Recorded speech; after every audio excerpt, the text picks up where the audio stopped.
Do you want to understand hockey like a nerd? Today's episode of Locked On Oilers, it's for you.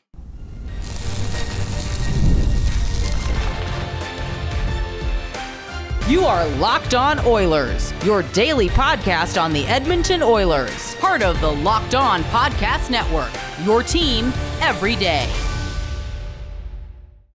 And welcome to this Tuesday edition of Locked On Oilers. I am your host, Nick Zararis. This will be my fourth NHL season as a host on the Locked On Podcast Network, and I want to thank everyone that is making Locked On Oilers their first listen of the day. Locked On Oilers is a part of the Locked On Podcast Network, where we've got your team covered every day. And today's show is brought to you by our friends over at Monarch Money. Take control of your finances with Monarch Money. Use code LOCKEDONNHL at monarchmoney.com for 50% off your first year subscription. So on today's edition of Locked On Oilers, we're going to walk through the variety of statistics at our disposal to understand hockey on a deeper level. We're going to start our opening segment talking about descriptive statistics versus predictive statistics. Our second segment will break down quality versus quantity as far as offense in the NHL. And then we'll tie a bow on today's show by talking about what we don't know, what we need more information on. So to start things out, and I do think I need to be transparent, I'm not a math guy as much, and the everydayers are probably shocked to hear me say that, or if you're new here and I'm doing a whole episode explaining certain statistics, I sucked at math in high school and in college. I had to take intro to statistics in college twice. How hard it was, because my brain does generally not do math well. The way problem solving is taught, and that's the reason you do high level math in high school and college, is it's not necessarily understanding the formulas or the mechanics. It is understanding problem solving through the lens of application, that based on this information and your understanding of our rules, our company's ideas, how can you apply them? And it's not a direct one-to-one, but it is the framework for which math is, as we understand it, is used as far as general educational principles.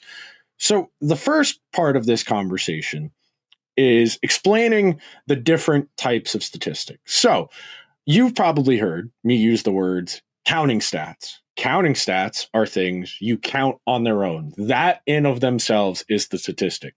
Goals, assists, shots on goal, hits, block shots.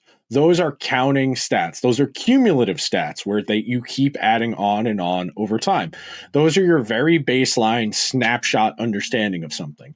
If a player has 100 points, you know they're very good. Now, it is very unlikely that a bad hockey player is going to put together good counting stats. A bad hockey player is usually not going to be able to muster up 70, 80 points. Where this starts to become an interesting conversation is how efficient you are in producing your statistics. And that's what we're going to talk about in our second segment, quality versus quantity, because that's really the secret sauce, if you will, of understanding player evaluation, especially in terms of how much they're worth, is using their counting stats to understand how they make them. Once you understand how a player makes those counting stats, you start to get an understanding of how efficient they are, how game controlling they are. So when we break it down like that, you have counting stats. Then we have something called descriptive stats. Those are describing a specific instance, and you count these, and then you usually talk about it in terms of percentage or in terms of rates. You have things like scoring chances, expected goals, high danger chances. Those are all giving you a little bit more. It's not just shots on goal. It's how dangerous of a scoring chance is it? How likely is this shot to result in a goal? And those are more instructive. Those are more useful than just talking about it in terms of shots on goal. When you are only talking about shots on goal, you are making every shot worth the same amount. And we know that's not the case. Of course, there are caveats. There are addendums. We are speaking broadly. We are speaking generally. There is a lot to unpack here, and I can't make it make sense for you. This is definitely a niche in the weeds episode, one for me, like they would say in Hollywood about certain types of movies. But when you think about it, I want you to understand the point here. And one of the common retorts I get when I use statistics like this is watch the games. And the counterpoint and the very obvious answer is these numbers come from the games. These are based on someone manually logging these. So the way this works, there is someone at every NHL arena that roughly plots where a scoring chance on the ice comes from. That person's input goes into a centralized database. Then the various statistical model companies, the proprietary ones like SportLogic in Canada, the public ones like MoneyPuck, Evolving Wild, Natural Stat Trick, those are all put into those websites, mine the data, and they put them into nice numbers. I can look up. I can go right now. I'm going to open a fresh tab. You can hear me typing. If I go on Natural Stat Trick, I go to players, I click on ice. The first player I see there is Tim Stützle, who played X number of minutes, who has this many scoring chances, who has this many chances against. So, for example, Tim Stützle played 6 playoff games for the Ottawa Senators this year. He played 97 minutes and 52 seconds. He was on the ice for 127 scoring chances for and 60 against. He had 67.9% of the scoring chances when he was on the ice. Now, that's a lot. So once we have that baseline, the scoring chances, next we go to shots, because not all scoring chances become shots on goal. Some scoring chances miss the net. They get blocked, they get redirected, and that changes. So once that happens, you start to refine it, because having a lot of scoring chances doesn't necessarily mean you're getting a lot of shots on goal either, which is something people miss at times. So of the 127 scoring chances, 49 of them were shots for. Of the 60 chances against, 26 became shots on goal. That tells you, okay, they had a lot of possession in terms of raw scoring chances and shots on goal, for that matter. 65% of the shots on goal. Now, this is where I can start to explain why that's useful. In those minutes, in those 90 some odd minutes, the Senators scored 4 goals and the Leafs scored 4 goals. So 50-50 goal split, even though the Senators in Tim Stützle's minutes had 65% of the shots on goal. Okay, so you might ask, well, what happened then? Okay, I'm glad you asked. This is where we start to look at expected goals and high danger chances. So of the 4 goals, they scored 4 goals on 4.76 expected goals. And that tells you, like we were just talking about, that's a lot of scoring chances, a lot of shots on goal. But when they don't get through to the net, or they're from a low danger area, they're not particularly valuable on the expected goal scale. So expected goals are calculated on a value of 0 all the way up to 1. The more likely a scoring chance is to result in a goal, the higher the numerical value. So it'll be 0.1, 0.2, etc. The way this is useful and the way this is calculated, these numbers are based on historical shot tracking data. So, for example, if a scoring chance has a 20% chance of resulting in a goal, because 20% of shooters have scored from there in the past, it has an expected goals value of 0.20. You add those up, the raw totals from each individual scoring chance, and that becomes 4.76. Now, the next layer to that, on top of expected goals, is high danger chances. And Tim Stützle was on the ice for a good chunk of high danger scoring chances. So of 127 scoring chances overall, 22 of them were high danger. That is a really high rate. The Senators had almost 70% of the high danger scoring chances in Tim Stützle's minutes. And this is the last part of this where it becomes useful, and I can explain what I mean big picture. So the Senators, vast majority of the scoring chances, a majority of the dangerous scoring chances, a majority of the shots on goal. So you might ask, why did they push in those minutes? Why was it 4 goals for, 4 goals against? Well, when you go and look, their shooting percentage, 8.16, that's below average. And the on-ice save percentage, 846.2. That tells you the goaltending, not very good, skewed things away from closer to what the underlying numbers would tell you. And that's why underlying numbers are descriptive, not predictive. They don't tell you what's going to happen. They describe what has happened. We're going to take our first break on today's edition of Locked On Oilers. And when we come back, I am going to explain the quality versus quantity debate within the NHL. We'll apply it to how teams play, examples of teams that play with each methodology, and a whole lot more. So be sure to stick around to this edition of Locked On Oilers, where we've got your team covered every day. Do you ever wish managing your money felt easier? With Monarch Money, it can. Whether you're growing your savings or planning up for a big purchase, Monarch puts you in the driver's seat. It's like having your own personal CFO to give you full visibility and control over your finances. Monarch Money is so much more than a budgeting app. It's a complete financial command center. You can track all of your accounts, investments, and spending in just one place. So in addition to managing your money, you are building real wealth.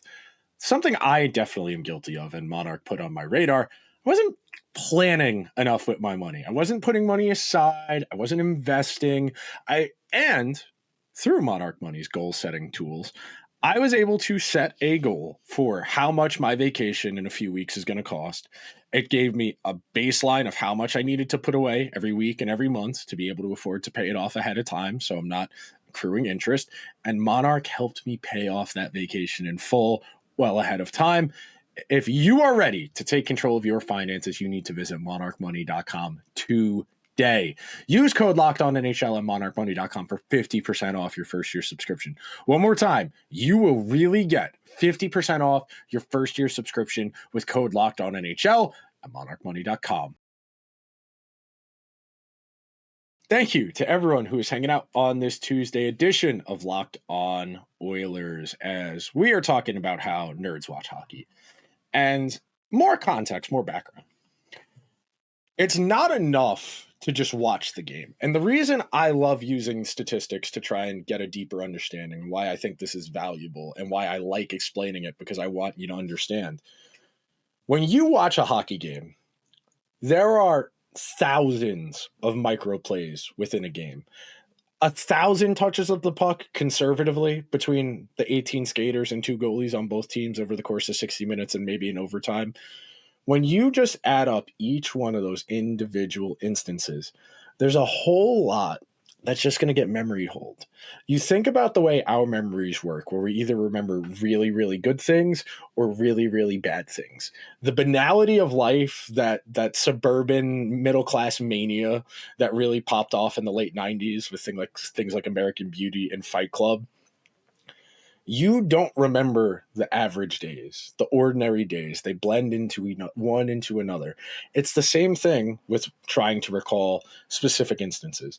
I can remember really good plays. I can remember really bad plays.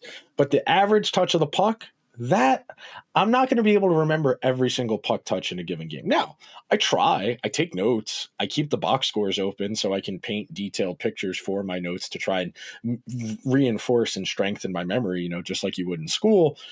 But where these numbers become valuable, especially the more of them you have, the bigger your data set, the better your data, the more information you have, the more detailed and refined you can make your opinion. Because it's not just it's one thing to say, well, yeah, this guy scored 75 points last year. He had 40 goals, 35 assists. Okay. On what shooting percentage? How many of those were even strength versus power play points? Who does he play with? How many minutes per game does he get?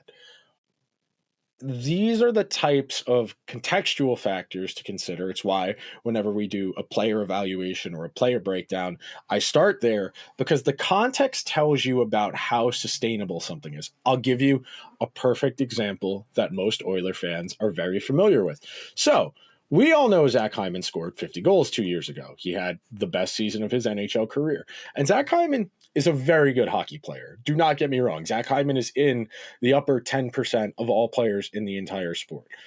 For his career, he has scored exactly 230 goals in the NHL.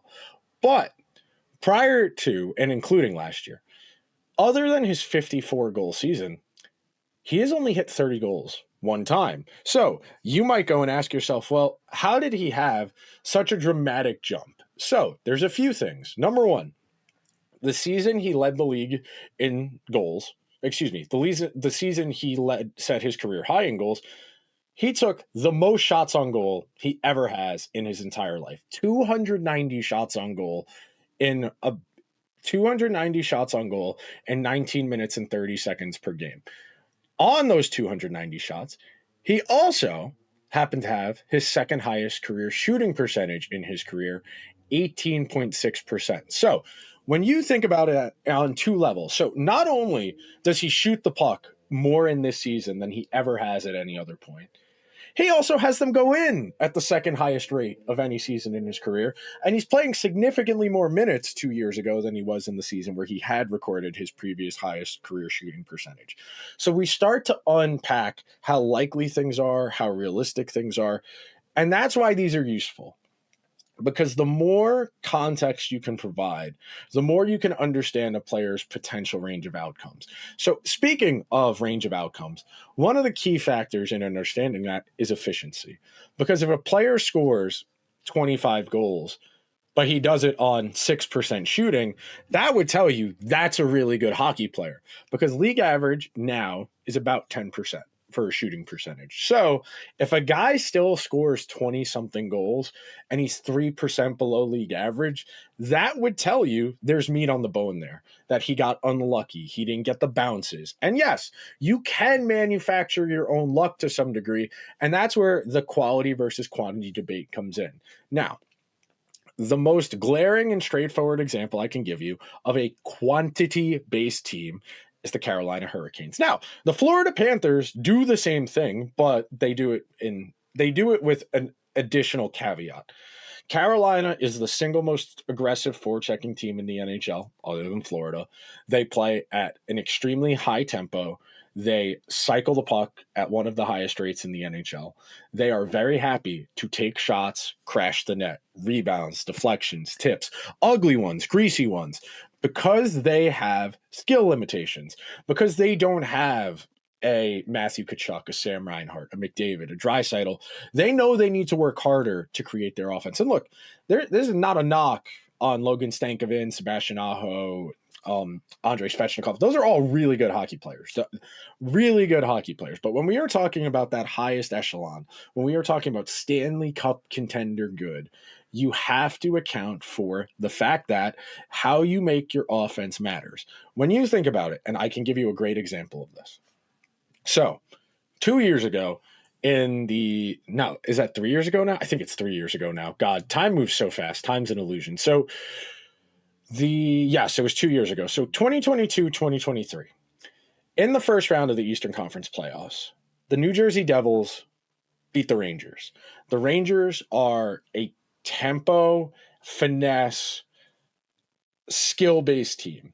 A lot of focus on high danger chances, a lot of focus on power play opportunities. But the Devils were slightly better at it. The Devils play at an even faster tempo. Their star players arguably, and I think frankly, I don't think it's arguably anymore, are better than the Rangers' best players.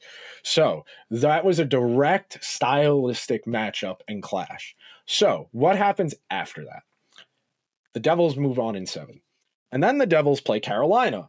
Carolina and the Devils play very different styles of hockey. You saw this play out this past spring, but I'm using 2023 as an example because of the direct rock, paper, scissors nature of this. The Devils struggle to counter the forecheck. They get worn down. They break down. Carolina forechecks hyper aggressively. They cycle the puck into oblivion and wear the Devils down. They tire them out. They break their discipline. And then in the Eastern Conference Finals, when they play Florida, just like what happened this past year, Florida does what Carolina does. Cycle, tempo, forecheck. But Florida's guys are so good that they can mix in the rush offense, the 2-on-1s, the 3-on-2s, moving the puck laterally, getting the goalie going left or right. When you can add that dimension, and frankly, if you can take nothing else away from today's episode, I highly encourage you retain what I'm about to say right now. You want to be able to do both. You don't want to be forecheck cycle dependent. You don't want to be rush dependent. You want to be able to do a little bit of both. In an ideal world, and the Oilers were doing a great job of this early in the playoffs this past year, ideally, you want your top 6 playing rush, high danger offense, and you want your bottom 6 playing cycle offense, slow the game down, wear the defense down, draw penalties, work the other team tired so that the star players can get them going in that up and down, back and forth nature. We are going to take our second and final break on today's show. And then when we come back, I'm going to explain what we don't know and where we might be able to go with advanced statistics. Coming up next on today's edition of Locked On Oilers.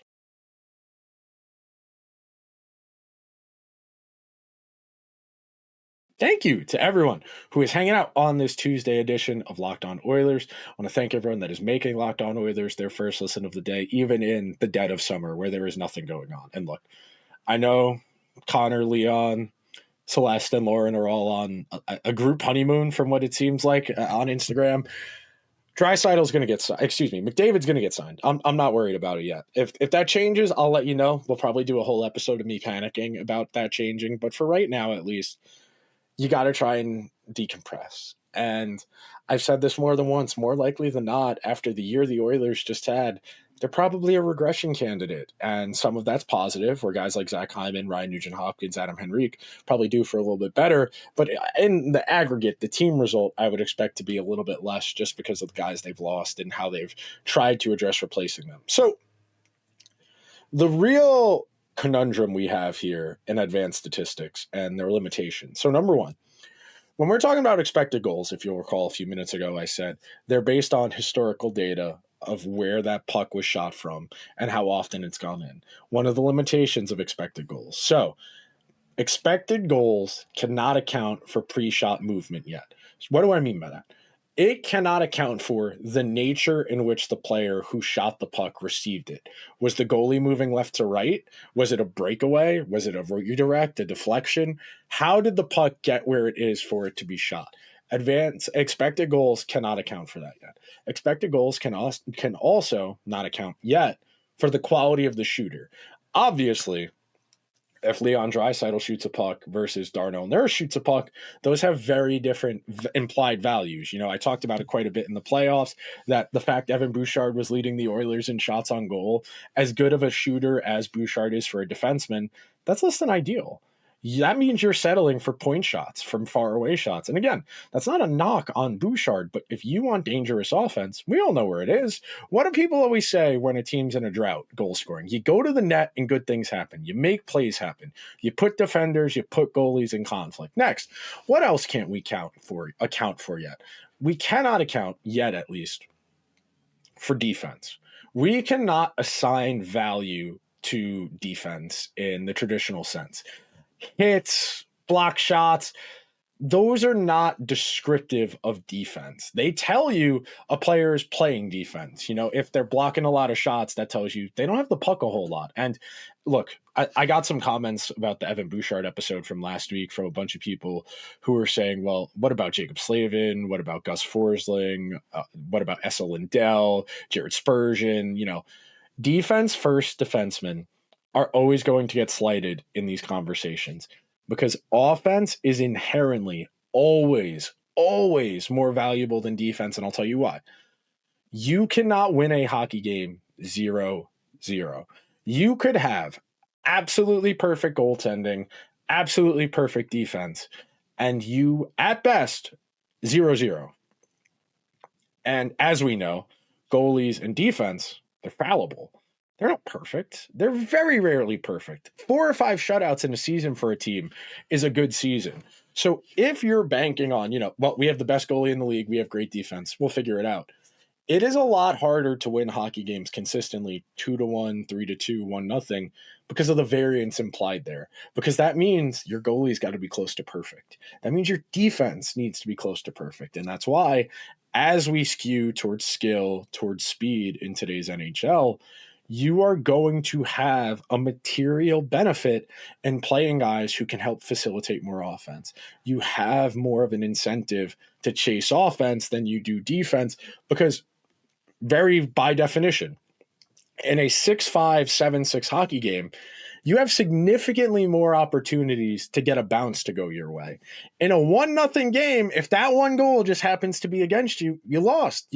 I think very much about that one Golden Knights Oilers game in the regular season this year that ended 1-0, where the one goal was a deflection that went under Evan Bouchard as he snow angeled that caught the goalie by surprise. The Oilers played incredible team defense in that game, but one bad bounce, that did it. That was it. They lost 1-0. And I'm not saying defense doesn't matter at all. I am saying that it is always going to be more valuable to have good offense than good defense. And the Oilers are a good example of this because as most people would like to point out, they've lost in the Stanley Cup final each of the last 2 years, largely because their defense struggled to transition from defense to offense. They struggled to score with real consistency, and that's the key for me. Everydayers heard me say it all the time. Stuart Skinner cannot be the difference between winning and losing. If the game comes down to Stuart Skinner making extraordinary or good plays, can't do it. It physically will not happen because he does not have that level of talent. He's just not that good. And again, that is not a character flaw. That is not an indictment of him as a person. But if you are not as good, your team needs to do more to protect you, to insulate you. And that's why we talk about context so much. If you're a limited player where all you can do is skate really fast, you're a really good motor guy, you're probably going to be a bottom sixer. You're going to forecheck. You're going to maybe luck your way into 5 to 10 goals. You're going to have a nice nickname that ends in a vowel, and you're going to be one of the guys on the team's favorite players, but you're not laying up the stat sheet. And I understand that a lot of what we've talked about today is a materially different way to think about hockey than it has traditionally been presented. Because there are some ways to play that are easier, more efficient, they are inherently better. That's the thing here. You get to a certain point in understanding and baseline, and we have enough data now. When you look year over year, teams that are consistently amongst the most high danger in terms of their offense are the ones who are there at the end of the year. They are the ones who are in Stanley Cup finals, the ones who are in Eastern Conference or Western Conference finals. We have so much data at our hands now that you really can answer a lot of questions with some time and some due diligence. Like, for example, so I clicked over to the teams page on Natural Stat Trick, and I'm just going to search by high danger chances for, not even just percentage, just high danger chances for. And I'm almost certain, let's see, okay, the Hurricanes, they made the playoffs, 1, 2, 3, 4, 5. Okay. The first 6 teams in high danger chances per 60 minutes, the Hurricanes, the Oilers, the Kings, the Stars, the Jets, all of those teams, very good. The Washington Capitals, very good last year. The Pittsburgh Penguins did not make the playoffs. Okay. The Tampa Bay Lightning, very good regular season. The Predators missed the playoffs. The Golden Knights, very good. The Islanders missed the playoffs. Utah missed the playoffs. Florida made the playoffs. You are talking about consistently year over year where 7 or 8 of the first 12 teams in high danger chances aren't just playoff teams. They are Stanley Cup contender good. And of course, you do need a little defense. You do need a little goaltending. But you have an easier path to being a dangerous team with a high-powered offense than you do with an elite defense in today's NHL. Just the way the game is played, the nature of hockey in 2025, you need to be focused on doing whatever you can to facilitate offense. That'll do it for today's edition of Locked On Oilers. If you could be so kind, please subscribe to the show wherever you get your podcasts. If you're on Apple or Spotify, take a second, leave the show a 5-star review. If you're watching over on YouTube, hit the subscribe button, hit the alarm bell. Let me know. Are there any stats you want me to explain? I can do that. I will talk to you guys tomorrow. Be sure to check out Locked On NHL and Locked On NHL Game Night, wherever you get your podcasts or over on YouTube. I will talk to you guys tomorrow. Until then, let's go Oilers.